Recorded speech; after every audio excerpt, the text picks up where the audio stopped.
Hello friends, நீங்கள் பார்த்துட்டு இருக்கிறது ஆல் டெக்னிக்ஸ் யூடியூப் சேனல். இன்றைக்கி நம்ம வீடியோவில் என்ன பார்க்க போகிறோம்னா மைக்ரோ வாட்டர் பம்ப், ரொம்ப சின்ன வாட்டர் பம்ப் எப்படி பண்ணுறது அப்படிங்கிறதான் பார்க்க போகிறோம். வாங்க பார்க்கலாம். இதை பண்ணுறதுக்கு தேவையான பார்த்தீங்கன்னா இது மாதிரி 3 ml சிரஞ்சி ஒன்று எடுத்துக்கோங்க. அப்புறமா மோட்டார் வந்து கோர்லெஸ் மோட்டார். இதெல்லாம் ஃபிட் பண்ணுறதுக்காக சூப்பர் க்ளூ கொஞ்சம் எடுத்துக்கோங்க. நெக்ஸ்ட் இதை மாதிரி ஒரு சின்ன பிளாஸ்டிக் பீஸ் ஒன்று எடுத்துக்கோங்க. இது நான் ஒரு பாட்டிலேருந்து ஒரு சின்ன பிளாஸ்டிக் துண்டு ஒன்று கட் பண்ணி எடுத்துக்கிட்டேன். ஓகே, ஃபஸ்ட்டு சிரஞ்சியோட எண்டில் இதை மாதிரி 1 சென்டிமீட்டர் விட்டு கட் பண்ணி எடுத்துக்கோங்க. இதான் நமக்கு பம்புக்கு கேசிங்காக யூஸ் பண்ண போகிறோம். நெக்ஸ்ட்டு ஏதாவது ஒரு ஜூஸ் பாட்டிலேருந்து இதை மாதிரி ஒரு பிளாஸ்டிக் பீஸ் ஒன்று கட் பண்ணி எடுத்துக்கோங்க. இந்த பிளாஸ்டிக் பீஸை வீடியோவில் காட்டிருக்க மாதிரி ரவுண்ட் ஷேப்பில் கட் பண்ணி எடுத்துக்கோங்க. இதை ரவுண்ட் ஷேப்பில் கட் பண்ணி எடுத்ததுக்கப்புறமா இதோட சென்டரில் ஏதாவது ஒரு டூலை யூஸ் பண்ணி இதை மாதிரி ஹோல் போட்டுக்கோங்க. என்கிட்ட சிசர் தான் இருந்துச்சு, நான் சிசரை வச்சு ஹோல் போட்டுக்கிறேன். இந்த பிளாஸ்டிக் பீஸ் எதுக்காகனா மோட்டரில் ஏர் கூலிங்காக 4 சின்ன ஹோல் கொடுத்துருப்பாங்க. அந்த ஹோல் வழியாக தண்ணி உள்ள லீக் ஆகிராமல் இருக்கிறதுக்காண்டி தான் இந்த பிளாஸ்டிக் பீஸு. இந்த பிளாஸ்டிக் பீஸை மோட்டரில் இதை மாதிரி வச்சு சூப்பர் க்ளூ வச்சு நல்லா ஒட்டிக்கோங்க. நெக்ஸ்ட்டு பாட்டிலேருந்து கட் பண்ணி எடுத்தேன்னு சொன்னல, அதை மாதிரி ஒரு பிளாஸ்டிக் பீஸ் இதை மாதிரி ஒன்று எடுத்துக்கோங்க. இதை ஒரு சேஃப்டி பின்னை நல்லா ஹீட் பண்ணி இதோட சென்டரில் வீடியோவில் காட்டியிருக்க மாதிரி இதை மாதிரி ஒரு ஹோல் ஒன்று போட்டுக்கோங்க. இப்போ இந்த பிளாஸ்டிக் பீஸை நம்ம மோட்டரோட கனெக்ட் பண்ணிடலாம். மோட்டரில் கனெக்ட் பண்ணிவிட்டு மோட்டரை ரன் பண்ணி இந்த மாதிரி ஒன்று போல் ஃபினிஷ் பண்ணி விட்டுக்கோங்க. இதை எதுக்காக ஃபினிஷ் பண்ணுறோம் அப்படின்னா, இதை நம்ம கட் பண்ணி எடுக்கும்போது ஒன்று போல் வராது. அதனால் சால்டிங் ஐனை இதை மாதிரி ஹீட் பண்ணி இதை நம்ம கோன் ஷேப்பில் இதை மாதிரி ஒன்று போல் ஃபினிஷ் பண்ணி விட்டுடலாம். ஓகே, அவ்வளோதான் முடிஞ்சு. இந்த சின்ன பிளாஸ்டிக் பீஸை நம்ம இப்போ எடுத்துடலாம். எடுத்து இதை சேஃப்டி பின்னில் இதை மாதிரி கனெக்ட் பண்ணிக்கோங்க. அதோட ஒரு சின்ன பிளாஸ்டிக் ஷீட்டையும் இதோட கனெக்ட் பண்ணிக்கோங்க. ஒன்றா இதை மாதிரி சேர்த்து வச்சுட்டு சூப்பர் க்ளூ யூஸ் பண்ணி இதை ரெண்டையும் நல்லா ஒட்டிக்கோங்க.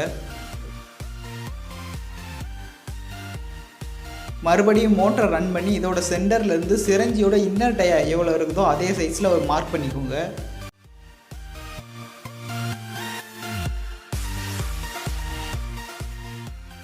அந்த மார்க் பண்ண இடத்துல சிசரை யூஸ் பண்ணி ஒன்று போல் ரவுண்டாக கட் பண்ணி எடுத்துக்கோங்க.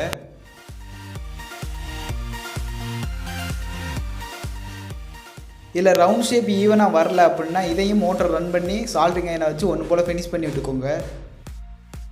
இது சிரஞ்சியோட இன்னரில் கரெக்டாக ஃபிட் ஆகுதா அப்படிங்கிறத செக் பண்ணிக்கோங்க. ரொம்ப டைட்டாகவும் இருந்துடக்கூடாது, ரொம்ப லூஸாக இருந்துடக்கூடாது, கரெக்டாக ஃபிட்டிங் இருக்கணும். ஓகே, நெக்ஸ்ட் இதை மாதிரி சின்ன பிளாஸ்டிக் ஷீட் ஒன்று எடுத்துக்கோங்க. இதை வீடியோவில் காட்டியிருக்க மாதிரி இதை மாதிரி கரு ஷேப்பில் வளைச்சி விட்டுக்கோங்க. வளைச்சதுக்கப்புறமா நம்ம கேசிங்கோட லென்த்துக்கு ஏற்றாப்புல கேசிங்கோட லென்த்தை விட கொஞ்சம் கம்மியாக விட்டு 3 பீஸ் கட் பண்ணி எடுத்துக்கோங்க. கட் பண்ண அந்த 3 பீஸ்லேயும் சூப்பர் க்ளூ இதை மாதிரி அப்ளை பண்ணி அந்த இம்பலரோட சேர்த்து ஒட்டிக்கோங்க.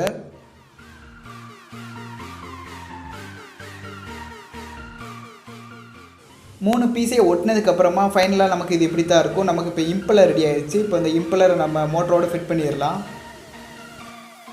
இந்த இம்பலர் பண்ணுறதுக்கு உங்களுக்கு கஷ்டமாக இருந்துச்சுன்னா சிரஞ்சில் இந்த சென்டரில் இருக்குமே இதை கூட இங்கே இம்பலரை யூஸ் பண்ணிக்கலாம். ஏன்னா இதில் ஸ்பீடு கொஞ்சம் கம்மியாக இருக்கும், அவ்வளோதான். நெக்ஸ்ட்டு கேஸ்டிங்கோட எண்டை இதை மாதிரி கட் பண்ணி எடுத்துக்கிறோம். இதை எதுக்காக கட் பண்ண அப்படின்னா இதோட கோல் பார்த்திங்கன்னா ரொம்ப சின்னதாக இருக்கும். இது சின்னதாக இருக்கிறதுனால வாட்டர் ப்ரெஷர் கம்மியாகும். அதனால் இதை கட் பண்ணி எடுத்துகிட்டு இதில் கொஞ்சம் பெரிய டியூப்பாக கனெக்ட் பண்ணிடலாம்.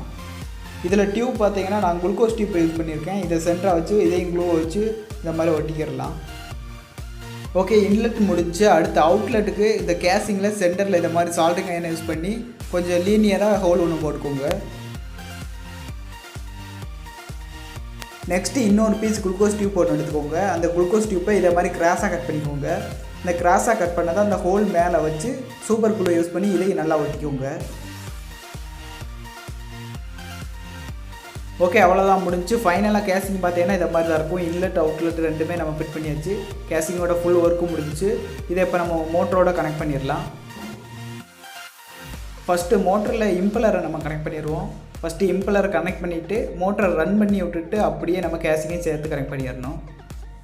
எதுக்காக மோட்டர் ரன் பண்ணி விட்டு கேசிங்கை மாட்டோம் அப்படின்னா, நம்ம கேசிங்கை மாட்டும்போது ஏதாவது சைடில் உரசிச்சுன்னா நம்ம அட்ஜஸ்ட் பண்ணி ஒட்டிக்கிடலாம். அதனால தான் மோட்டரை ரன் பண்ணிக்கிட்டு கரெக்டாக வச்சு சூப்பர் க்ளூ யூஸ் பண்ணி ஒட்டிக்கோங்க.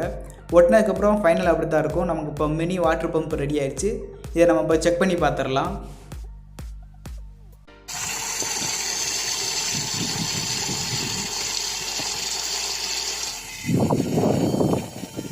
இதோட ஸ்பீடு பார்த்தீங்கன்னா வேறு லெவலில் இருக்கும். ஏன்னா இந்த மோட்டார் வந்து ட்ரோனுக்கு யூஸ் பண்ணக்கூடிய மோட்ரு. இந்த ட்ரோனுக்கு யூஸ் பண்ணக்கூடிய மோட்டரை தான் நம்ம வாட்டர் பம்புக்கு யூஸ் பண்ணுறோம். இது பார்த்தாலே தெரியும் உங்களுக்கு தண்ணி எவ்வளோ ஸ்பீடாக வருதுன்னு.